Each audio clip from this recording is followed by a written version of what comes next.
அஸ்ஸலாமு அலைக்கும் வணக்கம். நாங்கள் இந்த வீடியோவில் பார்க்க போகிற விஷயம் என்னென்று சொன்னால் வர்க்கமூல பெருமானங்களுக்குரிய பெருமானங்களை கண்டுபிடிக்கிறது. அதுவும் எப்படிப்பட்ட வர்க்கமூல பெருமானம்னு சொன்னால் அதில் கடைசி இரண்டு எண்கள் 25 முடிகிற மாதிரியான எண்கள். இப்போ எக்ஸாம்பிளுக்கு நாங்கள் பார்ப்போம். ஐந்தின் வர்க்கம். ஐந்தின் வர்க்கம்டா என்ன அர்த்தம்? 5 தர 5. 5 தர 5 25. அப்போ இதிலிருந்து உங்களுக்கு விளங்கும் 25க்கு நான் வர்க்கமூல பெருமானம் கண்டால் அது எனக்கு 5 அப்படின்ற ஆன்சர் எனக்கு தரப்போதும். அடுத்தது 15 தர 15 அப்படின்னு எடுத்தால் 225 எனக்குரிய ஆன்சர் கிடைக்கும். அப்போ பாருங்க, கடைசி இரண்டு நம்பரும் 25 முடியுது. அடுத்தது பார்ப்போம் நாங்கள் 25 தர 25. எனக்குரிய ஆன்சர் 625 முடியும். கடைசி இரண்டு எண்கள் 25 முடிய போகுது. இப்போ இப்படியான 25 முடியக்கூடிய ஒரு வர்க்க மூலத்துக்கு நாங்கள் எப்படி பெருமானம் கண்டுபிடிக்கிற அப்படின்றதுக்கான இலகுவான ஒரு முறை இருக்குது. இப்போ எக்ஸாம்பிள், எங்களுக்கு தெரிஞ்ச ஒரு ஆன்சருக்கே நாங்கள் இங்கே பார்ப்போம். இப்போ 625க்கு வர்க்கமூல பெருமானம் 25ன்றது எங்களுக்கு தெரியும். ஆனால் நாங்கள் அந்த எந்த மெத்தடில் செய்ய போகிறோம்ன்றத இதை வச்சு நான் எக்ஸ்பிளைன் பண்ணிவிட்டு அதுக்கு பிறகு இந்த கேள்விக்கு வரேன். இப்போ பாருங்கள், கடைசி இரண்டு நம்பர்ஸையும் பாருங்கள். கடைசி இரண்டு நம்பரும் என்னத்தில் முடியுது அப்படின்றால் 25 முடியுதுன்னு. அப்போ இந்த கடைசி ரெண்டு நம்பரும் 25 முடியுதுன்னு சொன்னால் இதுக்குரிய வர்க்கமூல பெருமானம் எனக்கு உரிய ஆன்சராக வார நேரம் அது என்னவாக இருக்குது? 5 தான் முடியும். அந்த ஆன்சர் கட்டாயம் 5 வரும். கடைசி ஒன்றிடத்து இலக்கம் 5 வரும். இதுக்கு முன்னால் ஒரு நம்பர் வரப்போகுது. அந்த நம்பரை தான் நான் கண்டுபிடிக்கணும். இப்போ அதுக்கு நான் முன்னுக்கு உள்ள 25க்கு முன்னால் இருக்கிற நம்பர் 6 அப்படின்ற நம்பர்.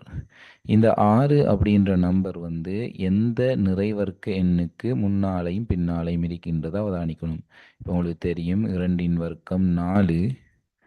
அடுத்தது உங்களுக்கு தெரியும் 3ன் வர்க்கம் 9. அப்போ இது 4க்கும் 9க்கும் இடையில் இருக்கக்கூடிய ஒரு நம்பர். அப்போ இதில் நாங்கள் பெரிய நம்பரை கவனத்தில் கொள்ள மாட்டோம். சிறிய நம்பர் என்னவாக இருக்குது இந்த இடத்துல? 4. அப்போ சிறிய நம்பர் 4 கிடைச்சிருக்குது. அப்போ அந்த 4க்கான வர்க்கமூல பெருமானம் என்ன அப்படின்னால் 4ன்ற பெருமானம் என்னத்தில் வர்க்கமூல பெருமானம்? அப்போ 4ன்றது எனக்கு எப்படி கிடைச்சிருக்கின்றால் 2 தர 2 சமன் தான் 4. ஆகவே 4ற வர்க்கமூல பெருமானம் 2ன்றது எங்களுக்கு தெரியும். ஆகவே இந்த எனக்கு 6 விட குறைந்த நிறைவர்க்க எண்ணாக இருக்கக்கூடிய 4ற வர்க்க மூலம் 2ன்றதால இந்த 5க்கு முன்னால் எனக்கு போட வேண்டிய ஆன்சராக என்ன வரப்போகுது?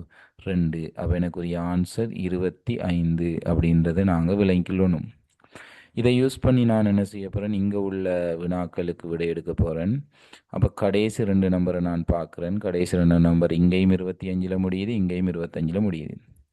அதுக்கு முதல் கட்டாயம் எங்களுக்கு தெரிஞ்சிருக்க வேண்டிய விஷயம், இது வர்க்க மூலத்துக்கு உள்ளதான் 46,225 இலக்கமும் மற்ற வேறொரு வர்க்க மூலத்துக்கு உள்ளதான் 42,025 அப்படின்ற ஒரு எண்ணும் இருக்குது.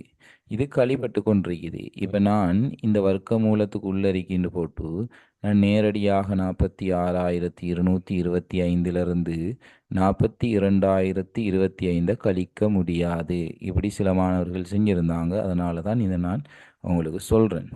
இப்போ பார்ப்போம். நாங்கள் இதில் கடைசி இரண்டு நம்பர் இங்கே 25 முடியுது. ஆகவே நான் எடுக்கலாம், அது கடைசி நம்பர் 5 முடிய போகுதுன்றதை நான் யூகிக்கலாம். அதுக்கு முன்னால் இருக்கிற நம்பர் இப்போ நான் பார்க்கணும். அதுக்கு முன்னால் இருக்கிற நம்பர் அவ்வளோத்தையும் நான் பார்க்கணும். அதுக்கு முன்னால் 462 இருக்குது. இப்போ 400 அண்மித்த வர்க்கம் நிறைவர்க்க எண் என்ன அப்படின்னு பார்த்தால் இப்போ நான் அதை ஒப்பிட்டு பார்ப்போம். சரியா? 20ன் வர்க்கம், அதாவது 20 தர 20 எவ்வளோன்னு சொன்னால் 400. ஓகே, அடுத்தது பார்ப்போம். 21 தர 21 அப்படின்றத நீங்கள் பெருக்கி பார்த்தீங்கன்னா 441 அப்படின்னு வரப்போகுது. அடுத்தது 22 தர 22 அப்படின்ற இலக்கத்தை நீங்கள் பெருக்கி பார்த்தால் பெருகி பார்த்தீங்கன்னு சொன்னால் சரி. அதை நாங்கள் அண்மித்த நம்பரை தான் பார்க்குறோம். 462 அண்மித்த நம்பர். சரியா? 22ஐயும் 22ஐயும் நீங்கள் பெருக்கினீங்க என்றால் 484. அப்போ பாருங்கள், 462 அண்மித்த நிறைவர்க்க எண் இதுக்குள்ளே தான் இருக்குது. அதுவும் பார்த்தோம்னா இந்த 462 அப்படின்னு சொல்கிறது 441க்கும் 484க்கும் இடையில் இருக்குது. அப்போ இது ரெண்டுக்கும் இடையில் இருந்தால் எங்களுக்கு தெரியும், இது ரெண்டுக்கும் இடையில் தானே இருக்குது இந்த 462ன்றது. 462. ஓகே.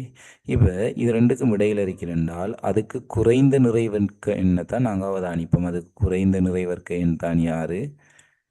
441 அப்படின்ற நிறைவர்க்க எண். அப்போ இந்த நிறைவர்க்க எண்ணுக்கு நாங்கள் என்ன எழுதணும்? வர்க்கமூல பெருமானம் என்ன அப்படின்றத பார்க்கணும். 21. அப்போ எனக்கு அழகாக விளங்கணும், இந்த 5க்கு முன்னால் என்ன ஆன்சர் வரப்போகுது? 21 அப்படின்ற ஆன்சர் வரப்போகுது. அப்போ 215 அப்படின்னு வந்துடும். இங்கால உள்ளதுக்குரிய பெருமானம் நான் காண போகிறேன். இங்கால நீங்கள் பார்த்தீங்கன்னு சொன்னால் கடைசி நம்பர் 25 முடியுது. ஆகவே இங்கேயும் நான் 5 நம்பர் வந்துடும் அப்படின்றத நான் விளங்கிக்கணும். இப்போ நான் முன்னால் இருக்கிற நம்பரை தான் கண்டுபிடிக்கணும். 420 முன்னால் இருக்கிற இந்த நம்பர் 420 அப்படின்னு சொல்கிறது உங்களுக்கு விளங்கணும். 400க்கும் 441க்கும் இடையில் இருக்குது. சரியா? 420 441க்கும் 400க்கும் இடையில் இருக்குது. அப்போ 420 விட குறைந்த நிறைவர்க்க எண் என்ன அப்படின்னு பார்த்தால் 400. அந்த 400 யார வர்க்கம்? 20இன் வர்க்கம். ஆகவே இங்கே என்ன வரும்? 20. ஆகவே 205. அப்போ 215லிருந்து 205 கழிவர்ற நேரம் எனக்குரிய பதிலாக 10 அப்படின்ற ஆன்சர் எனக்கு கிடைக்க போகுது. இதுதான் நான் 25 வார இடத்துல நான் இலகுவாக எப்படி நிறைவர்க்க எண்ணுக்குரிய பெருமானத்தை நான் கண்டுபிடிக்கலாம் அப்படின்ற ஈஸியான ஒரு வழி. இப்போ நான் உங்களுக்கு ஒரு வினாதாரன், இதை முயற்சி செஞ்சு பாருங்க. என்ன உங்களுக்கு இது விளங்கியிருக்கும்னு நினைக்கிறேன். இது மிக லேசான ஒரு பகுதி. இதே மாதிரியாக வரக்கூடியதை நீங்கள் எப்படி கண்டுபிடிக்கலாம் அப்படின்றது தான்.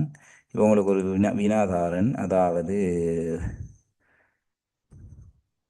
11,025 லேசான வினா. 11,025 சொன்னால் நீங்கள் அழகாக ஒப்பிட்டு பார்க்கலாம். மிக இலகுவான ஒரு வினா. இதுக்குரிய ஆன்சரை நீங்கள் என்ன செய்யுங்க, கமெண்ட் செக்ஷனில் தாங்க, பார்ப்போம் சரியா செய்கிறீங்களா அப்படின்றது.